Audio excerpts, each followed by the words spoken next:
আজিৰ ভিডিঅ'টো অলপমান বেলেগ ব্যতিক্ৰম কিয়নো আজি মই মোৰ ৰুমটো দেখুৱাম আৰু ৰুমটো এইকাৰণে দেখুৱাম চাগে এদিন দেখুৱাইছিলোঁ অলপ চলপ আজি মই দেখুৱাম এইকাৰণে পূজাত ঘৰত গ'লোঁ প্ৰায় 10-11 দিনৰ মূৰত আহিলোঁ আৰু মই আহিলোঁ কিন্তু মোৰ ৰুমমেট বাজনী অহা নাই চাগে এসপ্তাহমান দেৰিকৈ আহিব আৰু সেইকাৰণে মই এতিয়া অকলে আছোঁ ৰুমত আৰু এই যে নিমাওমা পৰিৱেশ সেই নিৰাময় পৰিৱেশটো দেখুৱাওঁ লগতে আজি অকলে থকাৰ কাৰণে মই মোৰ তলৰ ফ্ৰেণ্ড এজনীক মই লগ কৰিছোঁ যাতে মোৰ লগত থাকিব আহে সেইকাৰণে এই বিচনাবোৰ ঠিক কৰি থৈ দিছোঁ তাই যাতে আহিয়ে শুব পাৰে তাই মৰিগাঁৱৰ দিশা ডেকা নামৰ বেচেৰীজনীয়ে যে আহিম বুলি কৈছে নহ'লে কিবা নিমাওমা পৰিৱেশত কিবা এটা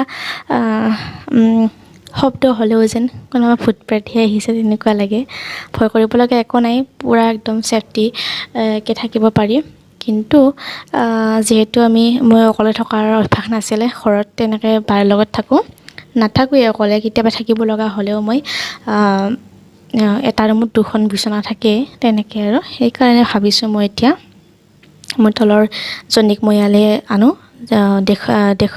দেখুৱাম মই আমাৰ এই পৰিৱেশটো ইমান নিমাওমা হৈ আছে একদম এইটো ফ্ল'ৰত মই অকলেই আছোঁ কোনো নাই তলত আছে আৰু ওপৰত আছে সেইকাৰণে ভাবিছোঁ সেনেকৈ ভয় কৰি থকাতকৈ তাইকে মাতি আনো আৰু তাই থাকিম বুলি কৈছে যেতিয়া প্ৰব্লেম নাই সেইকাৰণে তাইৰ কাৰণে এনেকৈ মই ঠিক কৰি থৈ দিছোঁ তাই যাতে আহিয়ে শুব পাৰে আৰু এয়া আমাৰ খিৰিকীখনৰ পৰা দেখুৱাম মই বাহিৰৰ দৃশ্য এয়া এটা বেলকনি ভালেই লাগে ধুনীয়া বতাহ ল'ব পাৰি আৰু প্ৰাণ ভৰি কিন্তু এই যে মই নিমাওমা পৰিৱেশ বুলি ক'লোঁ এতিয়া এই বেলকনিটোতো যেন কোনোবা থাকে চুপি তেনেকুৱা লাগিছে মোৰ একদম মানে তাৰ পাছত মই এতিয়া বাহিৰৰ দৃশ্যাংশবোৰ দেখুৱাম এয়া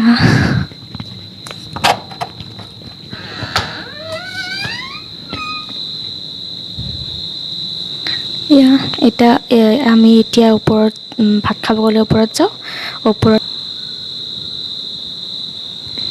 তলা মৰা আছে সেয়া বেলকনি তাৰপাছত এইটো এটা ৰুম তলা মৰা আছে এইটো এটা বাহ কি ধুনীয়া ফিৰফিৰীয়া বতাহ এজাক বলি আছে ইয়াতো চব মানুহ ঘৰৰ পৰা অহাই নাই আৰু এইটোত কোনো নাই চাগে কিন্তু তলা মৰাও নাই ষ্টুডেণ্টো নাই চাগে এইটোত আৰু এইটো এতিয়া আমি লাহে লাহে যাম বাথৰুমৰ পিনে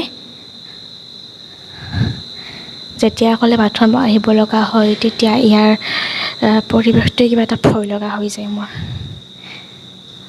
কোনোবা এজনে মোক বাথৰুমত থাকিলে কোনোবাই দৰ্জাত পটককৈ মাতে দি দিয়ে তেনেকুৱা লাগে সেইকাৰণে ভাবিছোঁ আৰু মই কোনোবা এজনীক মাতোঁ ইমান নিমাওমা পৰিৱেশ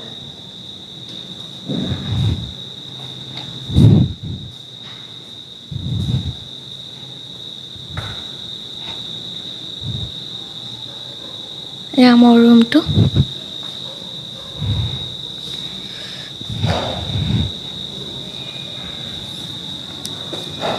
এয়া বেলকনি এইটোত লাইটটো দি থ'লে অৱশ্যে ভাল মোৰ ৰুমলৈকে পোহৰটো যায় তেতিয়া বেছি ভয় নালাগে লাইটটো নিদিলেতো একদম আৰু ভালেই লাগে পৰিৱেশটো কিন্তু মোৰ কাৰণে অকলে থকাৰ কাৰণে অলপমান হেৰি লগা হৈছে আৰু চাওক এইখন খিৰিকী এনেকুৱা লাগে মোক কোনোবাই জুমি জুমি চাই থাকিব নেকি খিৰিকীৰ পৰা তেনেকুৱা লাগে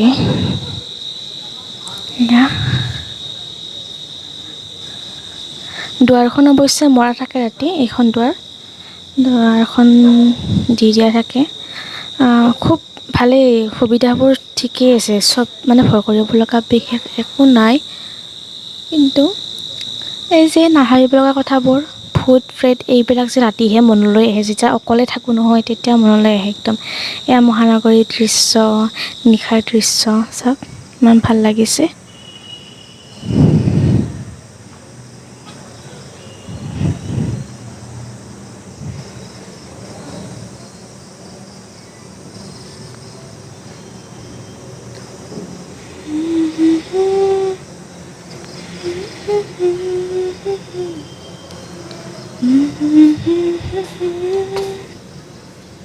আমি ভাত খাব গ'লে ওপৰত যাব লাগে। একদম এতিয়া কোনেও খোৱা নাই কাৰণে মানে শব্দ হৈ আছে, যেতিয়া মানে ৰাতি ভাত তাত খাই একদম নিমাও পৰিৱেশ। আৰু এইটো বেলকনিততো গ'লে কিবা এন্ধাৰ এন্ধাৰ হৈ আছে যে কোনোবা যেন লুকাইহে আছে তেনেকুৱা লাগে কিবা। আৰু এতিয়া মোৰ ৰুম ঠিক কৰি থৈ দিছোঁ, লগৰজনী আহিলে যাতে ভালকৈ শুব পাৰে।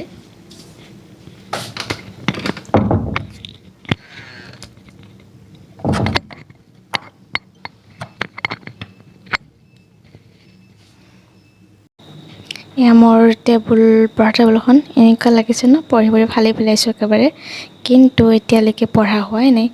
আৰু এটা বস্তু দেখুৱাওঁ, এয়া মোৰ ফ্ৰেণ্ডবোৰক মাতিবৰ কাৰণে এয়া বিয়াৰ চিঠি আনি থৈ দিছোঁ। তাৰপাছত এনেকৈ কেইখনমান আনি থৈ দিছোঁ, তাৰপাছত মাতিব লাগিব। আৰু এয়া ইয়াতে মোৰ মেডিচিনবোৰ শেষ হৈছে, আনিব লাগিব। আৰু এয়া মেডিচিনৰ মানে চব এইবিলাক নহ'লে যেন নহয় আৰু মোৰ কাৰণে। তাৰপাছত মই দেখুৱাম এয়া ফটো, বগা কালাৰটো মোৰ খুব বেছি প্ৰিয়। ফটোখনো ভাল লাগিছে, একদম পুৰণা ফটো, কিন্তু বা তেতিয়া ক্ষীণ আছিলে, মায়ে আৰু বা, আৰু ফটোকপি মই আনি ইয়াতে সজাই থৈ দিছোঁ।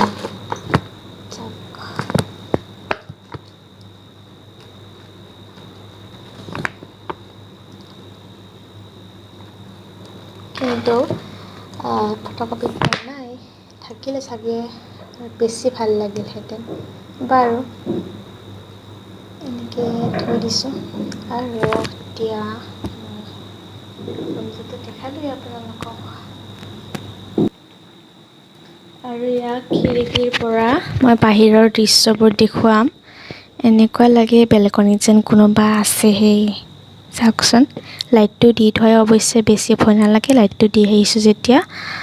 একদম পূৰা নিমাও পৰিৱেশ। আৰু এয়া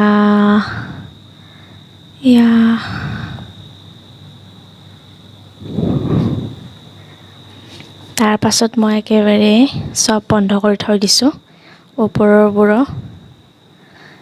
একদম ৰুমটো গৰমো হৈ গৈছে, এইকেইদিন ঠাণ্ডা কাৰণে ভালো হৈছে।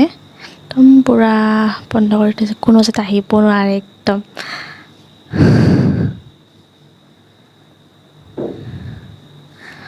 মোৰ ৰুমটো সজাব মন আছে, কিবা কিবি মই নিজে ক্ৰাফটিঙৰ কামবিলাক কৰাই, কিন্তু এতিয়া মই তেনেকৈ কিনা নাই বস্তুবিলাক।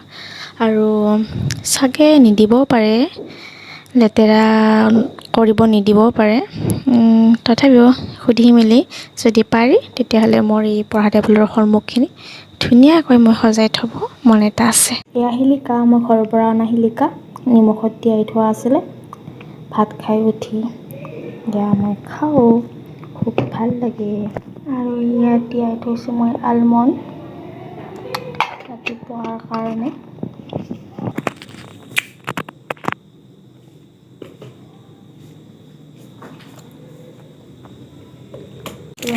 খাম মই গাৰ বিষৰ মেডিচিন, অত্যন্ত গাৰ বিষ হয় কাৰণে মেডিচিনখিনি মোৰ গোটেই আহি পোৱা নাই এতিয়া। গতিকে যেতিয়া বহুত বেছি গাৰ বিষ হয় তেতিয়া মানে এইটো খাব লাগে।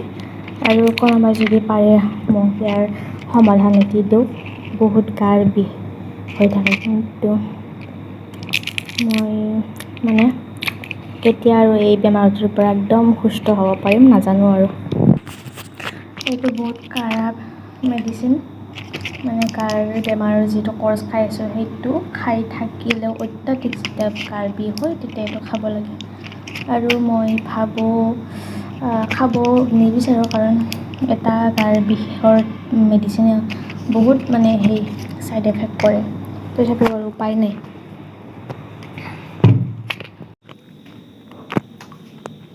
এতিয়া মই ৰৈ আছোঁ মোৰ ফ্ৰেণ্ডজনীৰ কাৰণে, তাই আহিবই নে পাহৰিয়ে যে নাজানো আৰু, কিন্তু মই অপেক্ষা কৰি আছোঁ তাই কেতিয়া আহে। তাৰপাছত একদম পূৰা বিন্দাছ শুম আৰু।